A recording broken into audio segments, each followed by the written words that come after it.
You won't believe what happened when our power-hungry HOA president physically assaulted my pregnant teenage sister over a garden decoration fine.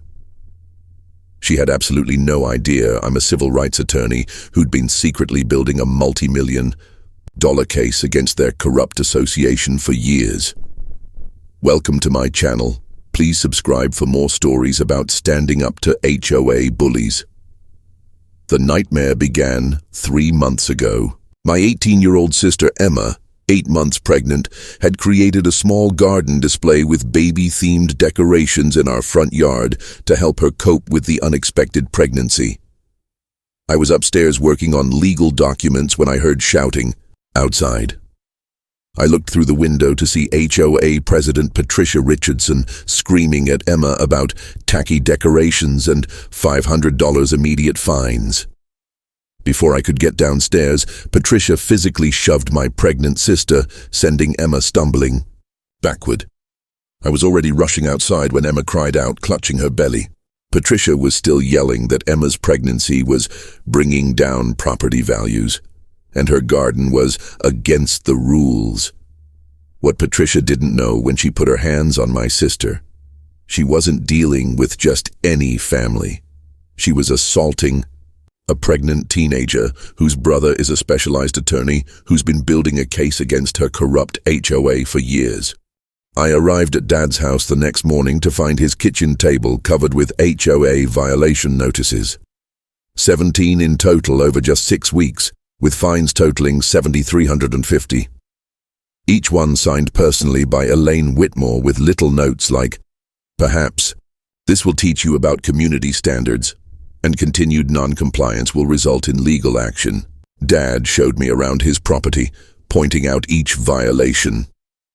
His raised garden beds, identical to Mrs. Peterson's 3 doors down, except hers were approved because she was original community member. His fence that needed repainting, because one small section was approximately 3% lighter than community standard whispering beige. A bird feeder that attracted undesirable wildlife. Even Apollo's water bowl in the backyard was cited for being visible from community property. I tried explaining my situation, Dad said, his hands shaking as Apollo pressed against his leg, sensing his distress. I showed Elaine my VA documentation for reasonable accommodations. She said, "This isn't government housing, we don't follow those rules here." What really broke my heart was seeing how the stress had affected Dad's recovery. The garden that his therapist had recommended was half dismantled. The proud Marine who survived 2 tours was now afraid to sit on his own porch. I decided to take a walk around the neighborhood. Within 1 hour, I photographed 24 properties with the exact same violations Dad had been cited for. The difference? Most were board members or friends of Elaine. As I was documenting a house with identical raised beds, the owner cautiously approached. "Are you Nathan's daughter?" The lawyer, Maria Gonzalez, introduced herself as Dad's neighbor. "We've all seen what Elaine's doing to your father. It's her pattern. She targets people she doesn't want here until they leave."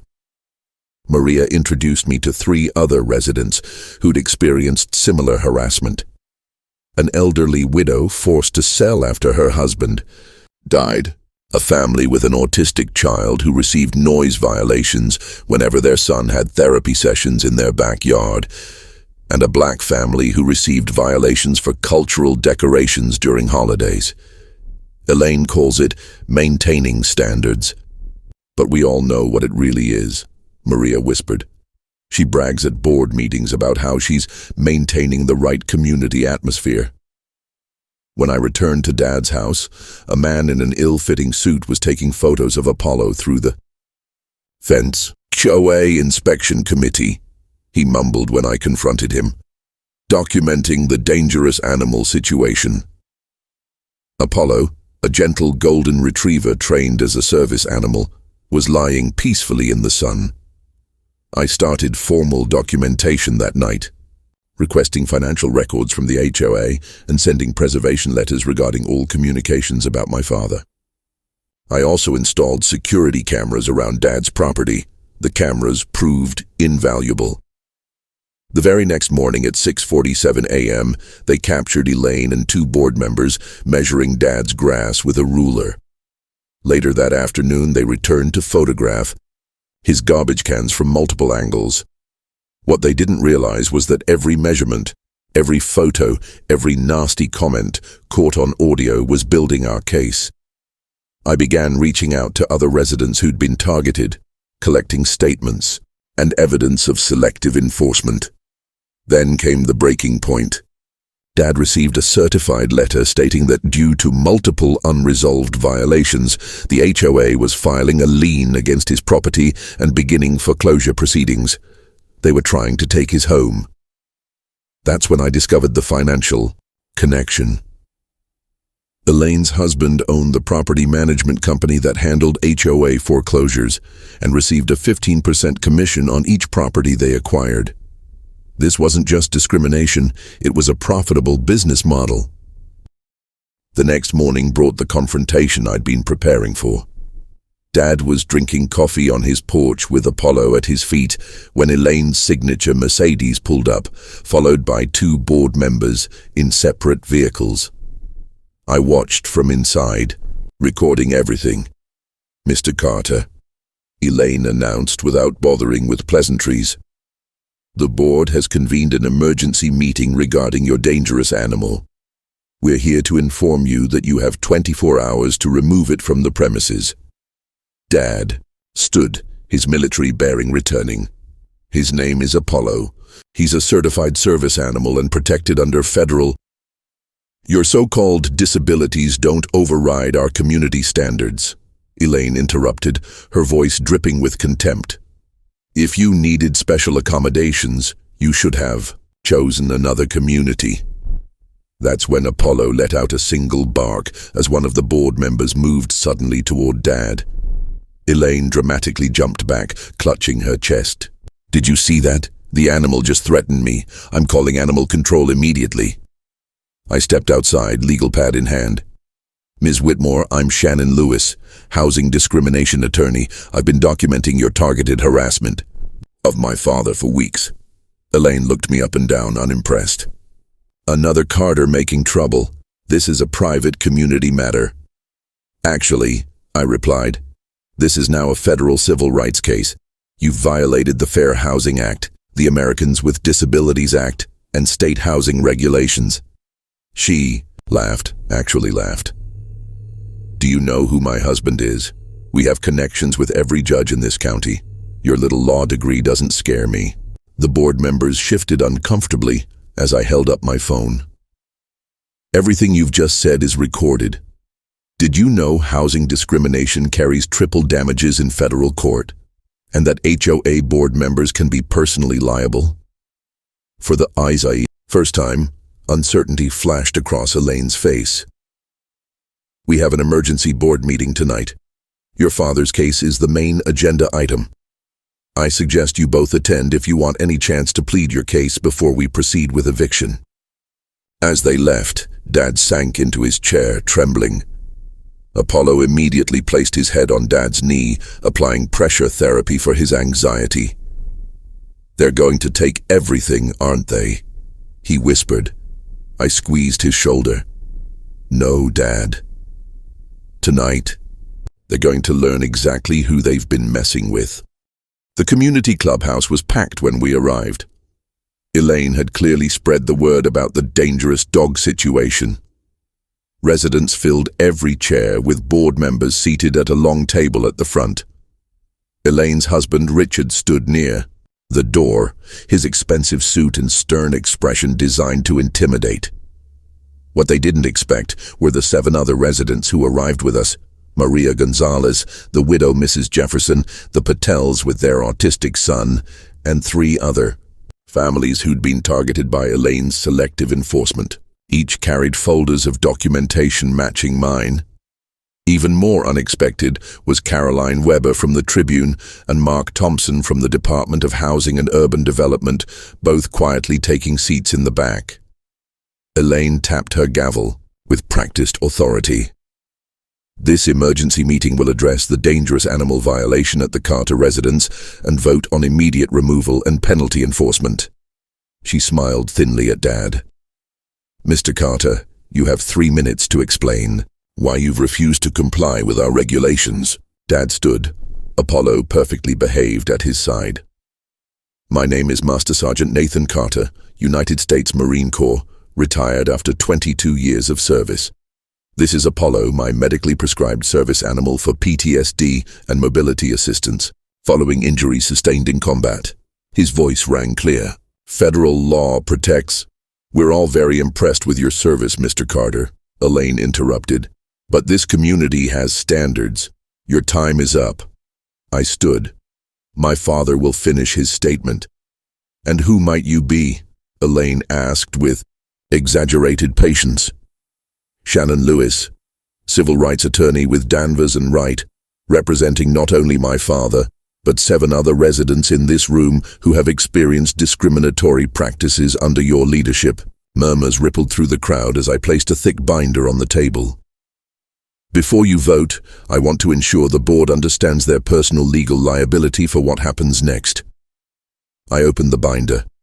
I have documented 41 instances where residents with connections to board members have identical violations to those my father was fined for. I have security footage of Ms. Whitmore specifically targeting my father's property for inspection at inappropriate hours. I have audio recordings of Ms. Whitmore making discriminatory statements about my father's disability. Board members exchanged nervous glances, but Elaine remained unmoved. This is a private community matter.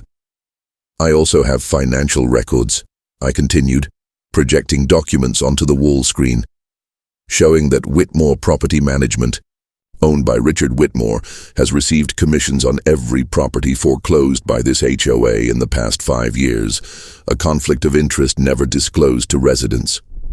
The room erupted. Richard lunged toward the projector but froze when Mark Thompson stood, displaying his HUD credentials. Additionally, I raised my voice above the chaos.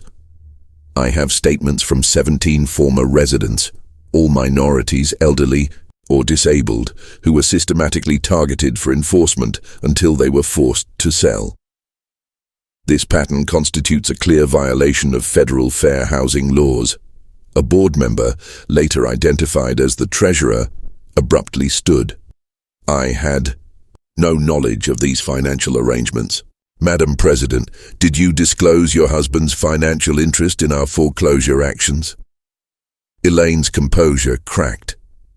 Don't be ridiculous, Jeffrey. Richard's company provides a valuable service. A service that has earned them over $400,000 in commissions from our community's foreclosures, I interjected, while simultaneously, HOA fees have increased 40% under your administration with no improvement in services. The treasurer turned pale. I moved to immediately suspend this enforcement. Action pending full financial and procedural review. Seconded. Called out 3 board members simultaneously. Elaine slammed her gavel. I am the president. You cannot... Actually, I interrupted.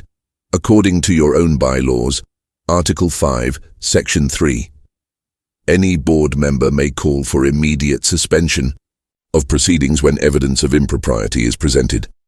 Would you like me to continue citing your bylaws, Ms. Whitmore? I've memorized them. Elaine's face contorted with rage. You have no idea who you're dealing with. My husband is currently under investigation by the State Real Estate Commission, finished Mark Thompson, stepping forward. HUD has been building a case on discriminatory housing practices in this community for months. Ms. Lewis's evidence completes our file. The room fell silent as Caroline from the Tribune snapped photos. In that moment, Elaine seemed to finally understand her situation. Her empire was crumbling. This meeting is adjourned, she stammered, gathering her papers. Not quite, I said. Before everyone leaves, I've prepared documentation for each board member outlining the personal liability they face if they proceed with any action against my father. Federal housing discrimination carries penalties up to $150,000 per incident, plus triple damages in civil court. I handed out folders to each wide-eyed board member. You have 24 hours to rescind all fines against my father, approve his reasonable accommodations for his disability, and issue a formal apology, or our class action lawsuit will name each of you personally as defendants. The vice president stood. I move that we immediately rescind all fines against Mr. Carter and approve his accommodation requests. Seconded. The treasurer quickly added, all in favor? Every board member except Elaine raised their hand. Elaine stormed out, husband in tow, as residents surrounded us with their own stories of harassment. The board scheduled an emergency financial audit and temporarily suspended Elaine pending investigation. As we walked to the car, Dad squeezed my hand. I haven't seen you in lawyer mode before. You were magnificent. I smiled. They picked the wrong Marine's daughter to mess with. 3 months later, our front yard is unrecognizable. Dad's garden has expanded across the entire space, with raised beds that accommodate his mobility issues. Apollo roams freely, his service vest rarely needed in the safety of home. The changes in our community have been even more dramatic. Elaine and Richard resigned following the financial audit that uncovered over $1.2 million in misappropriated HOA funds. They're now facing criminal charges for fraud and civil rights violations. Our class action lawsuit resulted in a $2.7 million settlement, with funds distributed to every resident who experienced discrimination. The remaining money established a legal defense fund for HOA victims nationwide. Maria Gonzalez was elected as the new HOA president on a platform of transparency and inclusion. Her first official act was creating an accommodation committee specifically to help residents with disabilities. Dad hosts neighborhood gardening workshops every Saturday.